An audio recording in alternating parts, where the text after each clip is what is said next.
Balaghat police ने किया 20 करोड़ से अधिक के मनी लॉन्ड्रिंग का खुलासा। 8 आरोपी सहित 300 से अधिक मोबाइल और 10 लाख रुपए जब्त। अमानक दवाई को लेकर बोले कमिश्नर, ऐसे लोगों पर तुरंत होनी चाहिए कार्रवाई। और किशोर समरीते को मिला कंकर मुंजारे का साथ, पत्रकार वार्ता में माफियाओं पर जमकर बिफरे। नमस्कार, बालाघाट लाइव के इस बुलेटिन में आपका स्वागत है। मैं हूं आपके साथ आकाश। अब देखते हैं खबरें विस्तार से। फर्जी कॉल करके बैंक खाते से पैसा गायब करने और नामी ऑनलाइन कमर्शियल कंपनियों से बड़ी ही चालाकी से मोबाइल मंगाकर करोड़ों रुपए की धांधली करने वाले गिरोह का बालाघाट पुलिस ने पर्दाफाश किया है। पुलिस ने मोबाइल फ्रॉड के बड़े अंतर्राज्यीय नेटवर्क का भंडाफोड़ करते हुए करीब 20 करोड़ का फ्रॉड पकड़ा है। इस दौरान पुलिस ने 8 लोगों को गिरफ्तार किया है। इनमें से 2 आरोपी बालाघाट के हैं। साथ ही करीब 300 से अधिक मोबाइल, 10 लाख रुपए नकद और 30 से ज्यादा बैंक खाते फ्रीज कर 75 से अधिक credit card, hard disk, laptop, TV और अन्य इलेक्ट्रॉनिक सामान जब्त किए हैं। इस मामले में 700 से अधिक संदेही ऑपरेटर को चिन्हित किया गया है, जिनकी जांच की जा रही है। जांच में और भी लोगों की गिरफ्तारी की जाएगी। पुलिस कंट्रोल रूम में आयोजित पत्रकार वार्ता में पुलिस अधीक्षक अभिषेक तिवारी ने यह जानकारी दी। साथ ही इस मामले में जानकारी मिली है कि एक मेगा नेटवर्क पूरे भारत में 18 से अधिक राज्यों में फैला हुआ है, जिससे उन राज्यों की पुलिस भी इस पूरे मामले में जांच कर रही है। पुलिस द्वारा इस मामले में आयकर विभाग और ईडी से भी संपर्क किया जा रहा है। इसी तरह से ये साइबर सिक्योरिटी को लेकर और साइबर फ्रॉड के अगेंस्ट जो ऑपरेशन है स्टेट चलाया गया, जो मध्य प्रदेश पुलिस और आईटी और लॉ एनफोर्समेंट एजेंसी जो अन्य सेंट्रल एजेंसी है, सभी ने मिलकर ऑपरेशन इनिशिएट किया था, जिसमें काफ़ी बड़ा नेटवर्क हमारे स्कैन में आया और उसका खुलासा हुआ है।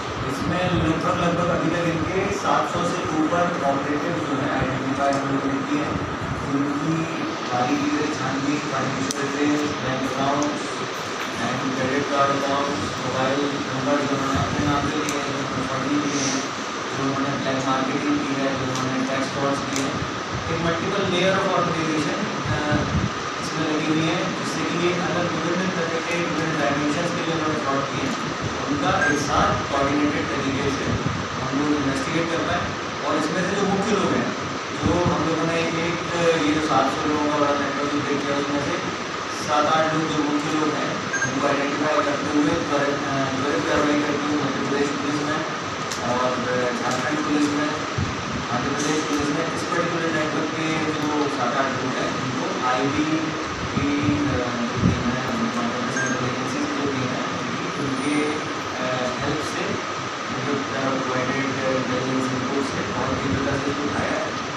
कोरोना काल के दौरान आरोग्य मेडिकल की दवाई की दुकान से फेविमैक्स की अमानक दवाई बेचे जाने को संभाग आयुक्त चंद्रशेखर बोरकर ने घृणित कार्य बताया है। मीडिया से बात करते हुए उन्होंने कहा कि इस पर तुरंत आपराधिक मामला कायम होना चाहिए। गौरतलब है कि इस दवाई को लेकर जिस तरह से देश भर में खुलासे हो रहे हैं, उससे यह साबित होता है कि कोरोना जैसे आपदा काल में संगठित सिंडिकेट ने कालाबाजारी कर करोड़ों का वारा न्यारा किया।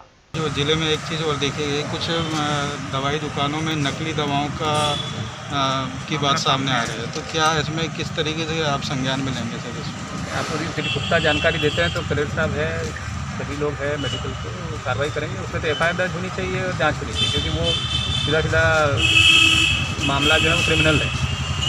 आरोग्य हॉस्पिटल का मामला है। आरोग्य हॉस्पिटल, ठीक है, थैंक यू।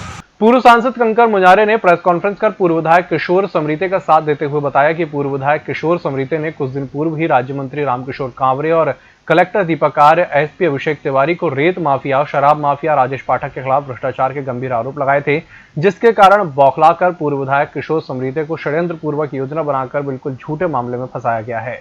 रेत माफिया और जिला प्रशासन, पुलिस प्रशासन के द्वारा योजनाबद्ध तरीके से षड्यंत्र पूर्वक झूठे मामले बनाकर फंसाकर बिना जांच पड़ताल किए गिरफ्तार कर 12 जून को भोपाल से गिरफ्तार कर 13 जून को बालाघाट लाकर कोर्ट में पेश करने के बाद जेल में बंद कर दिया गया। कोर्ट में पेश करते समय 2 धारा और जबरन लगा दी गई, जिससे पूर्व विधायक किशोर समरीते की जमानत न हो सके।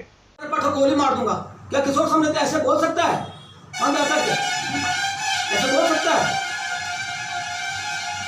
और जब किशोर समरीते ने बोला तो उसी वक्त पे रिपोर्ट क्यों नहीं दर्ज कराई? फिर बब्बू सिंह के हाथ द्वारा या जो भी इनके जो कर्मचारी थे उससे रिपोर्ट क्यों नहीं दर्ज कराई? फिर उन्होंने बोला तो ये तो बहुत मामला, खराब मामला है। अगर कोई गोली मांगे बोल रहा है तो आप रिपोर्ट क्यों नहीं दर्ज करा रहे थे उस वक्त? पैसे लेने की बात की तो रिपोर्ट क्यों नहीं दर्ज कराई आपने उस वक्त? झूठी बात चला रहा है। मीडिया के सामने रो रहा है, घड़ियाली और सुबह रहे हैं, रोने के बाद में सिंपैथी कर रहे हैं, समाज सेवक बन रहा है। ये समाज सेवक जो रेत चोरी कर रहा समाज सेवक है, ये ब्राह्मण है रेत चोरी करने वाला, ये दारू की तस्करी करने वाला ब्राह्मण है। बालाघाट के नौजवानों को जो है 12 साल के बच्चों को तक दारू पिलाना सिखा दिए, ये समाज सेवा है। ये समाज सेवा की परिधि में आता है, ये समाज सेवा है। कितने लोग मर गए दारू में मिलावट, नकली शराब तस्करी। हत्या में पकड़ाया था राजेश पाठक, 1.5 महीने तक फरार था, 1.5 महीने तक फरार। इतना मिथ्या आरोप लगाया है, इतना मनगढ़ंत आरोप लगाया है। एक बहुत बड़ी साजिश है, और ये है साजिश प्रशासन और ये जो राजेश पाठक है, रेत माफिया, शराब माफिया, इसमें रामकिशोर कावरे हैं जो यहाँ पे मंत्री है, ये सब लोगों ने मिलकर के किया है कि वो रेत का, शराब का मामला को उन्होंने कुछ दिन पहले उठाया था, और जिसमें कलेक्टर को भी, एसपी को भी, राजेश पाठक को भी, रामकिशोर कावरे को भी कटघरे में खड़ा किया था उन्होंने, और बहुत ही संगीन मतलब उन्होंने आरोप लगाया था।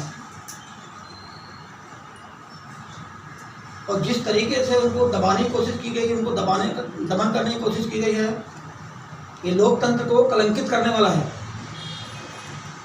लोकतंत्र खत्म ही हो गई है। तो मुख्यमंत्री शिवराज सिंह को सोचना चाहिए कि मध्य प्रदेश के अंदर क्या कोई सच बात भी नहीं बोल सकता है, कोई आवाज़ भी नहीं उठा सकता है, कुछ कह भी नहीं सकता है वो। लेकिन इतना इस तरह से मध्य प्रदेश हो गया है, लोकतंत्र नाम की कोई चीज़ ही नहीं बची हुई है। अरे कलेक्टर, एसपी और रेत माफिया, शराब माफिया मिलकर पूरे जिले के अंदर जो है कानून व्यवस्था की पूरी धज्जी उड़ा दी है। रेत का रात दिन जो है अवैध परिवहन हो रहा है, अवैध उत्खनन हो रहा है, चोरी हो रही है। राजेश पाठक के नाम से रेत का ठेका है, और रात दिन पोकलैंड मशीन नदी में चल रही है, अवैध डंप किया हुआ है, चोरियां हो रही है, ओवरलोडिंग डंपर चल रहे हैं। ये क्या नहीं दिख रहा कलेक्टर को, एसपी को? कभी एक भी बार पकड़ा? कितना हम चिल्ला रहे हैं, कितनी जनता चिल्ला रही, गांव की जनता चिल्ला रही, कभी पकड़ा है? क्यों नहीं पकड़ा फिर? जबलपुर संभाग कमिश्नर बी चंद्रशेखर ने बालाघाट जिले के प्रवास के दौरान आज लांजी के सिविल अस्पताल का निरीक्षण कर वहां की व्यवस्थाओं को देखा और कोविड-19 की तीसरी लहर से बचाव के लिए की जा रही तैयारियों का जायजा लिया। इस दौरान कलेक्टर दीपक आर्य, मुख्य चिकित्सा एवं स्वास्थ्य अधिकारी डॉक्टर मनोज पांडे, जिला टीकाकरण अधिकारी डॉक्टर परेश उपलव, लांजी एसडीएम रविंद्र परमार, लांजी के बीएमओ डॉक्टर प्रदीप गेडाम और अन्य अधिकारी मौजूद थे। कमिश्नर चंद्रशेखर ने सिविल अस्पताल लांजी के निरीक्षण के दौरान कोविड संक्रमित मरीजों के उपचार के लिए की गई व्यवस्था और कोविड वैक्सीन टीकाकरण की वर्तमान स्थिति की जानकारी ली। उन्होंने लांजी के सिविल अस्पताल में बनाए जा रहे ऑक्सीजन प्लांट का भी निरीक्षण किया और इस कार्य को शीघ्र पूर्ण करने और प्लांट को शीघ्र प्रारंभ कराने के निर्देश दिए।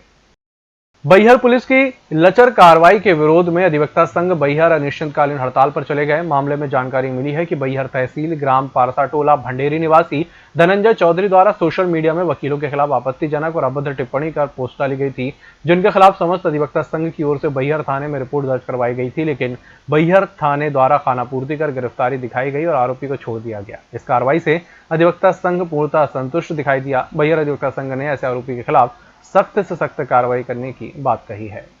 इस बुलेटिन में फिलहाल इतना ही। इसी के साथ मुझे दीजिए इजाजत। नमस्कार।